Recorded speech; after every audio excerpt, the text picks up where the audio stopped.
3 metre लंबी पानी की पाइप आदमी के मुंह के कोने पर टिकी हुई थी, फिर उसके गले में घुसी, हर इंच उसके पेट में घुसा दिया। आदमी को लाखों टुकड़ों से बुरी तरह छेद दिया गया था, लेकिन वो कोई आवाज नहीं निकाल सकता था। केवल उसकी कराह और होंफने की आवाज सुनी जा सकती थी। फिर डीन ने स्विच चालू किया और सैकड़ों ईल पाइप के साथ आदमी के पेट में तैर गए। पूरी प्रक्रिया 6 घंटे तक चली, इससे पहले कि आदमी के शरीर से पीले तरल की कुछ बूंदें बाहर निकल गईं। यह एक प्राचीन दुष्ट नुस्खा था। ईल आदमी के शरीर में बढ़ी और फिर आसवन के माध्यम से मानव शरीर का सार थोड़ा थोड़ा करके निकाला गया। इस सार को लेने से जीवन लंबा हो सकता है। ये प्राचीन दुकान अमीर और प्रसिद्ध लोगों के बीच काफी लोकप्रिय है। अभी कुछ दिन पहले एक आदमी अपने मालिक की तलाश में इस विचित्र सैनिटोरियम में आया था। जिस क्षण से उसने सैनिटोरियम के दरवाजे पर कदम रखा, एक के बाद एक बहुत ही अजीब चीजें हुई। यहाँ के सभी मरीज अच्छी तरह से रह रहे हैं। वे बिल्कुल भी बीमार नहीं दिखते। उन्हें हर दिन इंजेक्शन या दवा नहीं लेनी पड़ती। इसके बजाय हर कोई पानी में भीगता है। निर्देशक का दावा है कि यहाँ के पानी में चिकित्सीय प्रभाव है। रोगियों का नाम हर दिन उनके हाथ में विशेष माइक्रोस्कोप के नाम पर रखा जाता है। बॉस नहीं जाना चाहता था, इसलिए आदमी को अकेले ही गाड़ी चलानी पड़ी। पहाड़ से नीचे उतरते समय अचानक पहाड़ से एक जंगली पेड़ निकल आया और कार नियंत्रण खो बैठी और चट्टान से गिर गई। जब आदमी फिर से उठा तो वो सैनिटोरियम में बिस्तर पर लेटा हुआ था। उसके पैर पर प्लास्टर चढ़ा हुआ था। उसका पैर टूट गया था। निर्देशक ने उसे और पानी पीने के लिए कहा, ये कहते हुए कि यहाँ के पानी का घाव भरने पर जादुई असर होता है। आदमी ने एक गिलास पानी पीने के बाद उसे गिलास पर एक अजीब कीड़ा मिला। पहले तो उसे कोई परवाह नहीं थी, लेकिन अजीब बात यह थी कि जब उसने मरीज को पानी में तैरते देखा, 10 मिनट बीत चुके थे, लेकिन उसे सांस लेने के लिए ऊपर नहीं जाना पड़ा। लेकिन एक दिन पहले वो अभी भी जीवित और स्वस्थ था, लेकिन अभी वह केवल दरवाजे को लात मारने के लिए अपने हाथों और पैरों का उपयोग कर सकता था। लेकिन 30 सेकंड के बाद जैसे ही ऑक्सीजन कम हो गई, आदमी ने संघर्ष करना और विरोध करना बंद कर दिया। उसने धीरे से अपनी आंखें बंद की और पूल के तल पर डूब गया। कर्मचारियों ने जल्दी से टॉर्च निकाली और कुछ अजीब हुआ।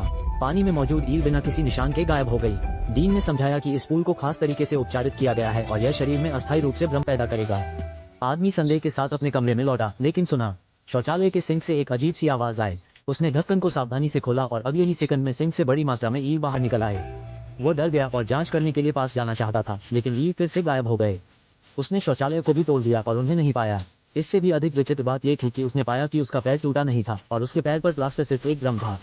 सच्चाई का पता लगाने के लिए वो आईने के सामने खड़ा हुआ और खुद को देखा। उसने जानबूझकर अपने नंगे हाथों से एक दांत निकाला।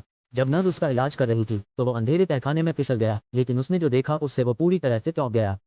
उसके लापता मालिक जैसे अनगिनत मरीज उनमें से थे, लेकिन फिर गश्ती गार्ड ने उसे ढूंढ लिया और जो उसका इंतजार कर रहा था वो अमानवीय यातना थी।